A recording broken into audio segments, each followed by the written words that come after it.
Fimbo, fimbo mfana. Fimbo, fimbo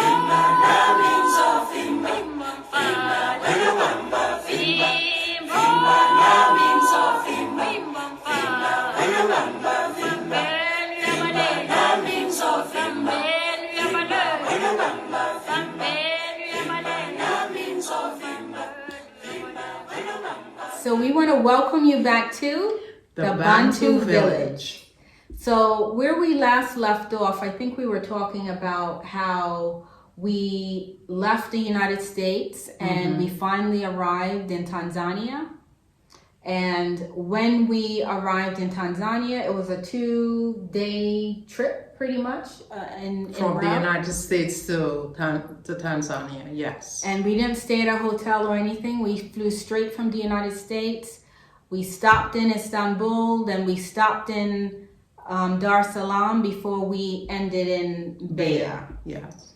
And so when we got to Beja, we were picked up at the airport. We had paid 6 months in advance for the rental for the place that we were staying in Beja. And so when we got picked up at the airport, we went to the area where we were going to be staying with the family, and the family actually had already planned a vacation in South Africa, so they were going to be there. So we were actually there most of the I would say that first month almost, or at least 3 weeks. The family left the very next day after we arrived, and so we had a good period of time to recover from our trip. It was so exhausting. Yes. Not having slept for 2 days and not having stayed in a hotel from airport to airport. Yeah. So it was an exhausting trip, and we were happy to have that period of time to recover. Right. And so, and we had an opportunity to kind of get a little bit of the lay of the land while we were there. And yes. Well, one thing that was very helpful in getting the lay of our surroundings was that the family had introduced us to this young man who was extremely helpful in helping us to navigate through getting ourselves settled, and just knowing that we were in a strange place. The family was gone on their vacation, but they provided this assistance for us to introduce us to this young man, and he was extremely helpful. And it was also good because we were able to attend certain programs that were going on, like for example with the church, they had a camp meeting when we were there, and we were able to get the service translated, so we understood some of what was being said and what was going on. He was also involved with the hearing impaired people that were a part of the congregation. And so we were able to participate in some of the activities that they had, and they had like a little picnic thing that we were able to assist in, and it was very nice. And then we also were able to see how they had the special training programs for those that were interested in learning sign language. And so all of those things, I think, it was nice that they had those accommodations for people that were hearing impaired. Yeah. And then we also were able to get assisted when we needed to go to the market. And so, the young man was able to take us around to get the different things. And he actually had introduced us to another guy who was helpful in taking us around the market. And just so you understand, the market is like an open, fresh market. And so you have fresh vegetables, you have fresh fruits, no, GMO or, harsh pesticides and things that you have to be so mindful of back in the US. And I think that is one of the things they do here in Tanzania. They do not advocate for GMO. Yeah. They have, what is that type that they have? The OPV. Yes. The OPV, which is organic, basically organic, fresh vegetables, fresh fruits, even the legumes, it's OPV. Yeah. And so, I think even like the soybeans, they said they don't have any GMO soybeans. Right. So, you're getting fresh, natural food. And I would say that even the taste of some of the It's fruits and vegetables is totally very different from back in the United very States. different. It's nice. You actually can taste the flavor. One of the things that we were excited about was the pineapple. The pineapple was absolutely Because delicious. when you ate the pineapple, it did not leave that taste on your tongue when you couldn't really taste the flavor of the other foods you eat. Right, exactly. And I mean, the bananas, it's like enormous quantities of bananas. Remember, we saw truckloads that were full And the of bunches are so big huge bunches. with so many hands on them. Absolutely, Yeah. absolutely. And I think one of the things that we learned is important to do is eat the fruits in season. And so, there's a season for the mangoes. There's a season for, when the bananas, I guess, are more readily available. And, Yes. other fruits. And so your body is actually eating it at the time that you should be bringing it into your system, which is good. So another thing that was of a great benefit to us, and it really helped us to not run to the market so often, was that the very young man that helped to acclimate us to everything in the beginning, he took the opportunity of cultivating around the house because we had enough areas around the base of the house to plant things. And so he cultivated the area and got all of the slips and whatever seeds he had and planted it abundantly around the house. So we actually had from garden to table. Yeah. We didn't have to run to the market as often, and the vegetables were always fresh. As you picked them, you prepared them, and they were absolutely delicious. Yeah, and you knew exactly what was going on with the vegetables. There was Yes. no pesticides on them. There's No, none of yeah, those things. exactly. It's totally fresh, clean, natural, organic. Yeah. And so that was a nice experience to Yes. kind of just get our feet wet in that whole process. Yes, he was really very innovative in helping with that. Here we have some of the additional land space that we're using. I should probably actually do a little tour of the whole kind of compound. But in this area here, you'll see that we have some kale that we're planting. We have little areas where we're growing a bunch of kale. So we're actually looking forward to harvesting that soon. It's actually doing very well. We're gonna have to water it soon. So we have some kale growing here. We have aloe plants in the corner. Ella. This little Hiram again. Ella. My little helper. And then we also have here some pumpkin that is growing. So we are just amazed by how it has spread across this little area here and has really taken over. We had to really transplant some of the greens that was growing here as well. So just so that we could have more space for the pumpkin. Now, what's also interesting is that now we never did this in the US, nor did we ever know, but people here actually eat the pumpkin leaves. So we actually made some vegetable dishes with the pumpkin leaves, which was absolutely delicious. There's more of the pumpkin growing here. So you can see it has really kind of taken over the whole area, just stretched around this corner of the house. And over here we have some greens. We have a tomato plant growing here. And we have some more greens here. This is like the mustard greens. So we have a nice little crop that's growing up here. We have another plant. So I think this is a flowering plant. I'm not sure if we can eat that one, but we do have some more kale that is growing. So we have little areas. This doesn't get as much sunlight, so it's not as much vegetation that you'll see growing here. We do have a tomato plant here. And we have a calla lily that we actually transplanted and put in here so that, you know, we can move with it when we're ready. Yeah, that's the way we saw that one. Here's some more tomatoes growing.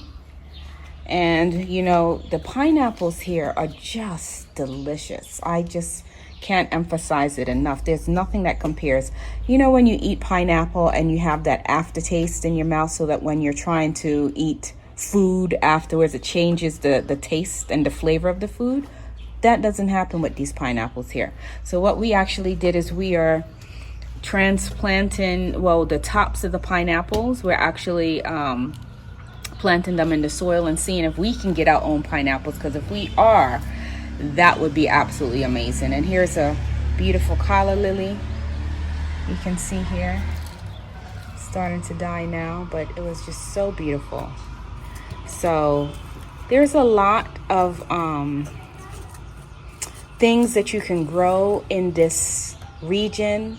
I think avocados are one of the more popular plants or trees that people are growing here, but there's a lot that can be grown in Tanzania. It is just amazing the variety of foods that you can grow because of the type of temperature that is here. So we're really excited about some of the things that we would like to grow that may be a little bit different from what some of the local people are growing.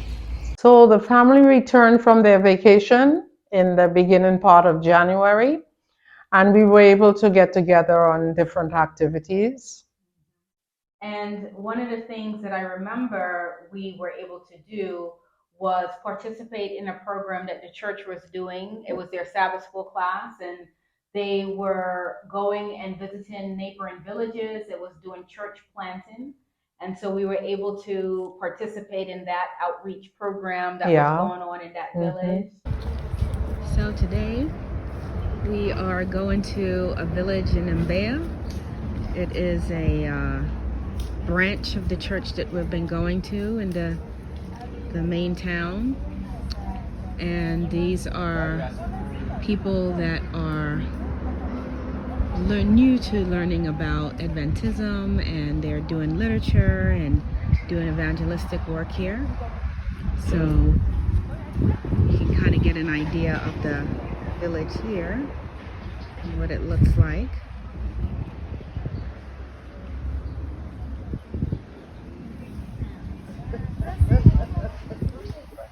So now we're gonna go in and greet some of the people here.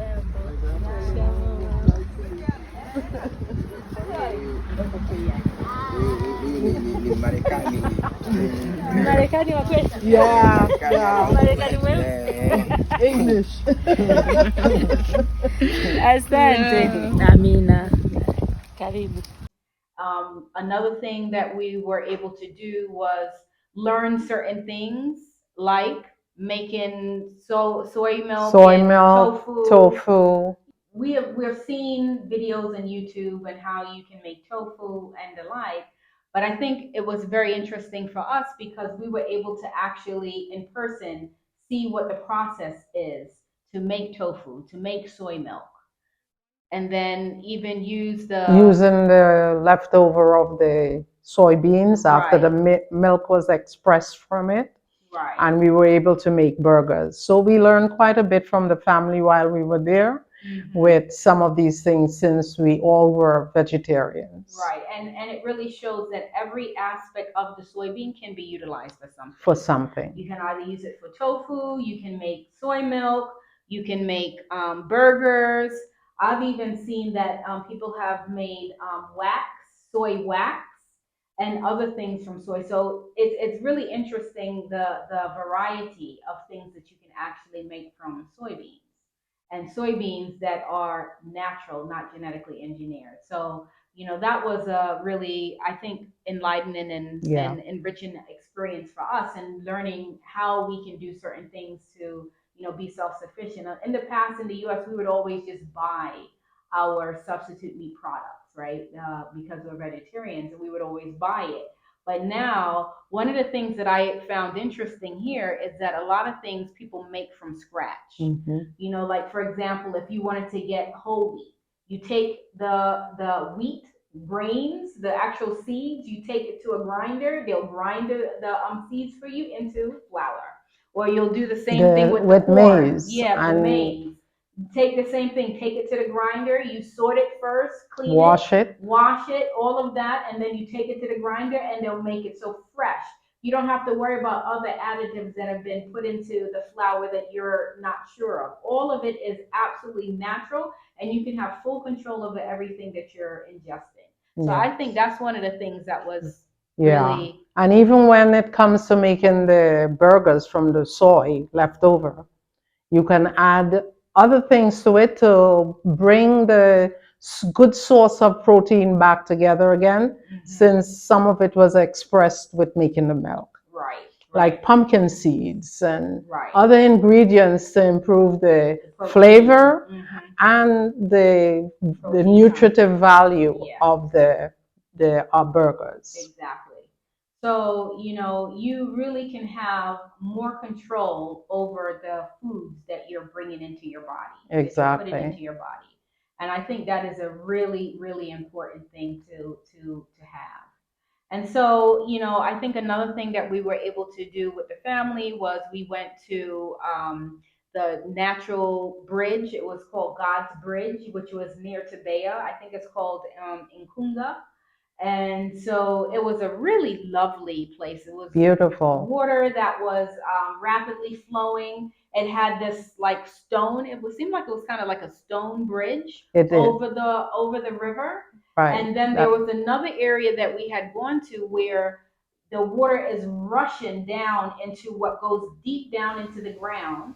And it takes 7 days before that same water will come back out and go and kind of make its way down the other part of the river. So I think they had said, they realized it took 7 days because unfortunately, I think somebody, maybe a couple people lost their lives there, and it took 7 days for their bodies to come out and go down the rest of the river so that they could be retrieved. So, but it was a huge, beautiful, kind of like forceful rush of water that, as you kind of like looked out, you could see, the interesting way that the river kind of ran. You could see where it went down, and you could see the other area where it would go out. It was dangerous, but it was absolutely lovely. And so that I think that was one of the things that we had. That was one of the last things that we had done with the family. But we also had another lady that had taken us in, that was at the church that we had gone to, and she invited us to spend a little time with her Friday, and we did some things with her preparing the meal for Sabbath. But we also had gone to the zoo, and we had an opportunity to see like a number of the animals that were kind of local to the area. And so we had an opportunity to see the ostriches. We saw snakes, deers, the warthogs. There were these cute little bush babies. They looked like little monkeys. There were monkeys there. Yeah, different tortoises. types. So there's all kinds of animals that were kind of indigenous to that particular area that they had at the zoo that we were able to visit. Yeah. And then I think that was the first time, because it was coming into the rainy season. And so it was the first time that we had actually had an opportunity to see rain flies. I had never heard of rain flies before, but during the rainy season, there are these flies that come out at night in droves. They are covering everything. They cover the whole ground. They're coming into the house. If there's light, they come towards the light. And so that was an experience. We had never experienced anything like that before. Yeah. So those are some of the things that we had an opportunity to experience while we were there in Baya. I think it was also good that we were able to connect with people who had organizations. As you know, I had mentioned before, we have a nonprofit organization called the Beja International Development. And so, it was always interesting to see how collaboration could occur with other organizations. And so we met another young man that was able, he actually helped us around in with the market shopping as well. He was very helpful. And he had a nonprofit organization that he had started. And so, we were trying to see what we could do to collaboratively do different things together. And so, his organization specifically focused on helping local children, school children, and making sure that they had some of the resources that they needed. And so, I think it was really focused on doing some really good work there in Bea. After a while, I think as we were coming closer to the end of our 6 months lease that was up, we wanted to, focus on really seeing what was going on with the land that had been identified in the Southern Highlands area. And so we decided to go down and take a look and see what the progress of it was in moving forward. And I think it was on that trip when we went and we were able to kind of meet with the villagers and the leaders of the village and kind of go and do a tour of the land again. And, when we were now on our way, I think it was on our way back that we had stopped at Kibidula. It was my second time going to Kibidula. It was her first time. Yeah. And if you remember, I was mentioning that Kibidula, they focus on growing avocados. So it's an avocado farm, and they have nurseries, they have greenhouses where they have the seedlings and they sell those. But they also have a warehouse where they do the processing and packaging of the avocados. And there are other companies that I think rent time to utilize their warehouse to also do the packaging of their goods there. And so it was nice to see that whole process, to see how they laid it out. It's very well organized. They had refrigeration for it. They had the whole area where, they can load the trucks with the boxes of the avocados that would be going out. So we were able to see how they have that whole process set up. And I think it was inspiring for us for things that we might be interested in doing in the future. Another place that we had stayed at was the Farmhouse Inn.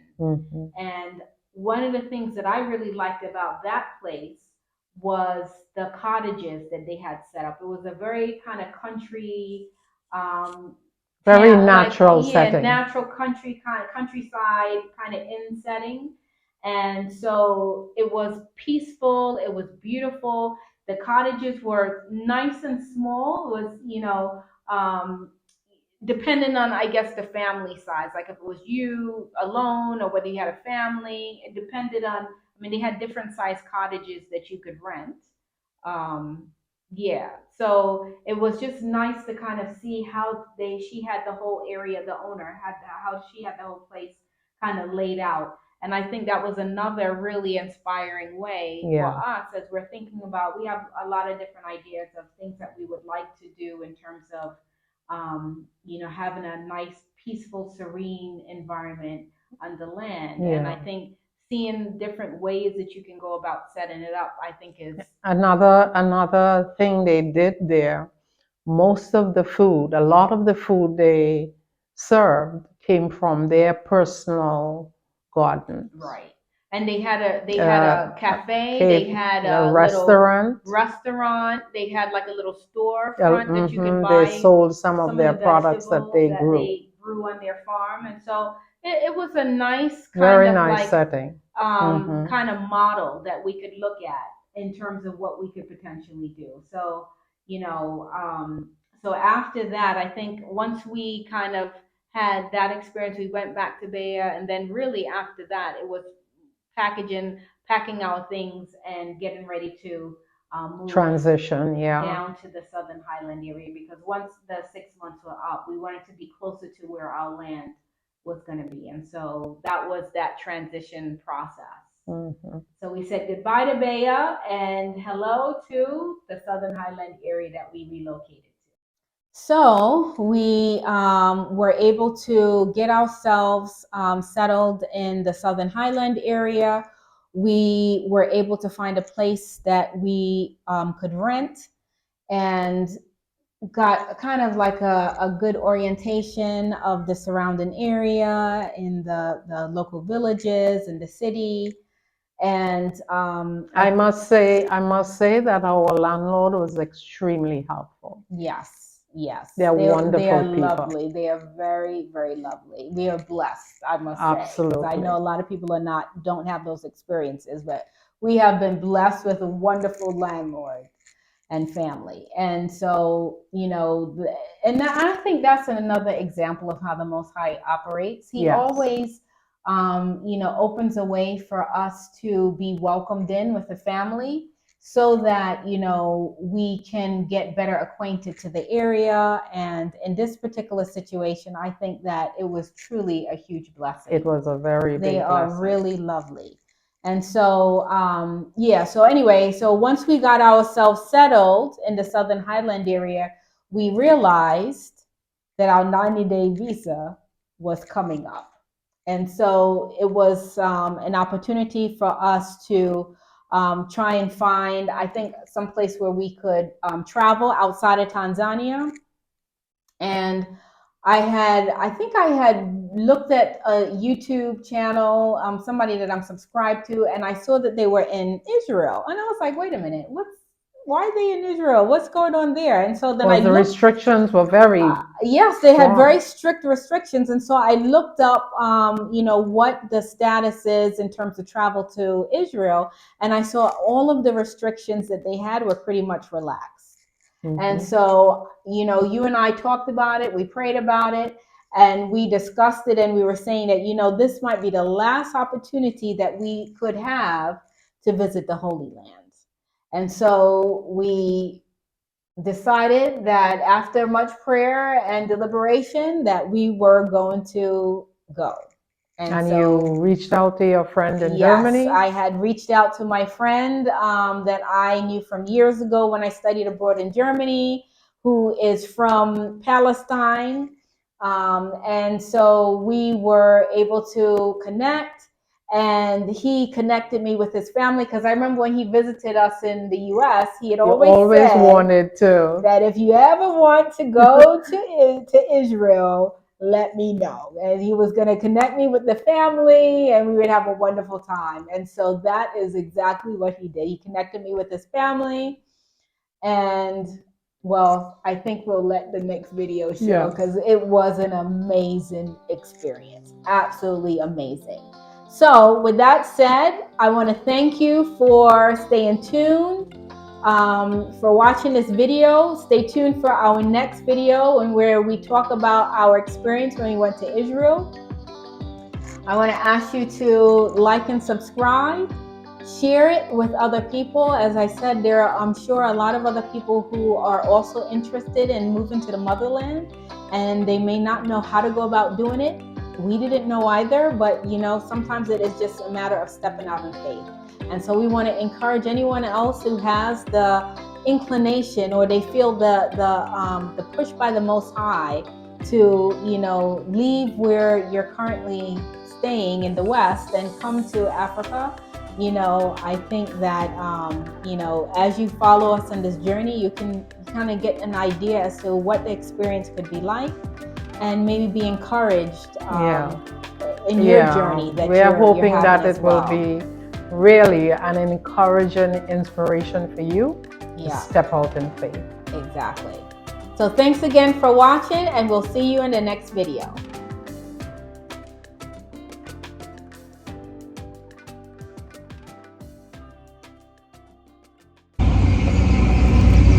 Well, this is one of the days that we are going to begin the process of doing some gardening, expanding on what we're doing already. One of the things that I really wanted to do is, because I'm from like a city urban area, I wanted to begin the process of doing my own gardening and, starting to get used to what it is going to be like to do country living. Because one of the whole things, I got my hair sticking out over here, one of the whole reasons why we're here is to move out of the city and go into the country. Now that we're in the place where the Most High wanted us, we're now beginning this whole transition of getting used to where we need to go. So I'm going to show you what we have done thus far, And, you know, I have a little plot that I'm working on as well. And I'm looking to, I don't know what I'm gonna plant there yet, but hopefully we'll be able to plant some things that is not readily available in the market. So I got my gumboots on. I'm gonna show you that. If you can see, I got my gumboots on. And now, you know, we're renting a house here in Baya. So we are not where we're going to be. We're going to the Rovuma region. But we have begun the process of beginning the planting, as I mentioned. So I'm going to turn this camera around so that you can see the other side. So this is some of the little produce that we'll begin planting. We have a little bit of spinach, we have some greens, we have some kale. The sun is making them look very wilted right now, but they're beginning the process. Just so you can get an idea on the land, it's not a lot, but we do have a few things here that a few areas that we can begin the process of planting. And the area that I'm looking at is kind of shaded, but I'm hoping to you know, dig it up, and when the sun does hit the area, we want to be able to start planting certain things on here. So I did start digging part of it, so I'm going to show you a little bit.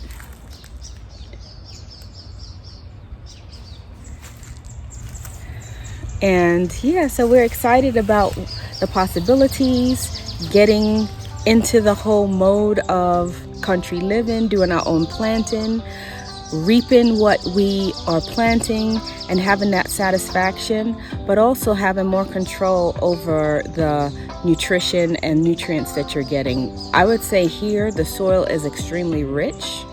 It's not full of fertilizer, it's not depleted of its the nutrients and the minerals. And so I know that once we plant, especially when we get to the area where we're looking, which is completely virgin land, we can be assured that it is going to be rich soil that is going to have a lot of the nutrients that we're going to need. And you know, the whole point is to become completely self-sufficient and not reliant on, you know, already processed foods and all of that. So we're excited to be able to grow what we eat. So anyway, I'll keep you posted as we do more and learn more while we're here. We're in the process of learning the language, which is exciting. I still have a long way to go, but we are excited about this whole transition and getting adjusted to this new culture. Stay tuned.